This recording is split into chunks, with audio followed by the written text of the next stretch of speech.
France Inter. Il est 5h12, les chroniques littorales plongent dans l'océan et dans l'histoire ce matin. Bonjour José-Manuel Lamarque. Bonjour Mathilde Munoz. Vous êtes venu avec un livre passionnant. La fabuleuse histoire de l'océan est un ouvrage d'une rare densité et richesse sous la plume de Pierre Royer et Jean-Baptiste de Panafieux, deux universitaires dont l'un est un ancien officier de la Marine nationale. Alors ce livre, c'est une somme de références pour qui veut comprendre l'océan, si méconnu encore aujourd'hui, il faut le dire.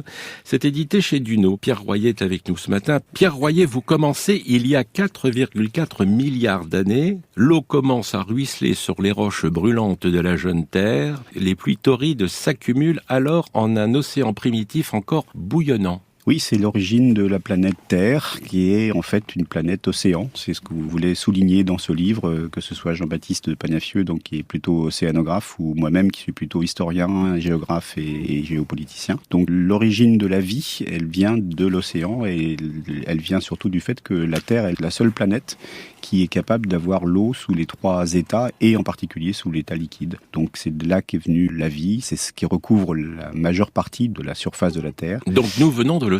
Et nous venons de l'océan, puisque tous les animaux en fait proviennent de ceux qui sont d'abord apparus dans l'océan. Donc Darwin... Darwin ne se rendait peut-être pas compte, voilà. Mais bon.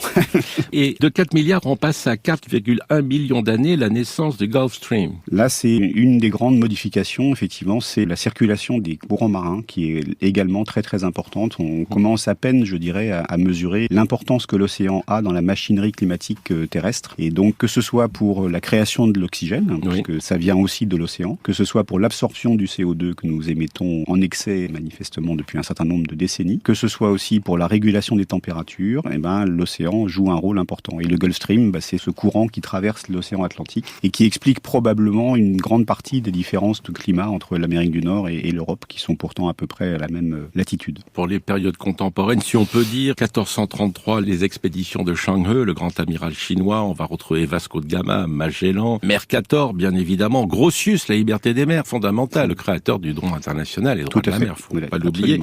Et puis avec vous, on découvre aussi l'origine des méridiens et donc l'origine de la latitude, de la longitude. Oui, l'astrolabe. Oui, c'est ça. On a essayé de rappeler un petit peu quels étaient les instruments qu'utilisaient les navigateurs dans l'ancien temps, et c'était vraiment une très grande aventure de partir sur la mer sans pouvoir mesurer en fait la longitude, puisque jusqu'au XVIIIe siècle, personne ne sait mesurer la longitude, ou de façon très très approximative. Donc les navigateurs comme Colomb, comme Magellan, etc., ils se repéraient à peu près en latitude, mais en longitude, c'était plus que de l'estime. Je rassure celles et ceux qui nous écoutent, page 178, vous parlez de Clipperton. Ah oui, c'est très important Clipperton. Vous savez que j'avais de l'angoisse, je me suis dit... je comprends. Et j'en parle aussi à mes élèves, je vous rassure, parce que c'est vraiment c'est une curiosité tout à fait. C'est à la fois une curiosité géologique, d'une certaine façon, parce que c'est un quasi-atoll, il n'y en a que 3 dans le monde, et puis c'est une curiosité aussi sur le plan du droit maritime et de la présence française, parce que c'est français. Au large du Mexique. Voilà, et donc, comme il n'y a personne autour, il y a une ZEE, une zone économique exclusive, autour de Clipperton, qui est plus grande que celle de la France métropolitaine. Il y a plus de 400 000 km² de surface autour de Clipperton, alors qu'en France métropolitaine, on a 300 et des poussières. Oui, sauf que c'est difficile d'y vivre à Clipperton. C'est difficile d'y vivre, oui, c'est sûr.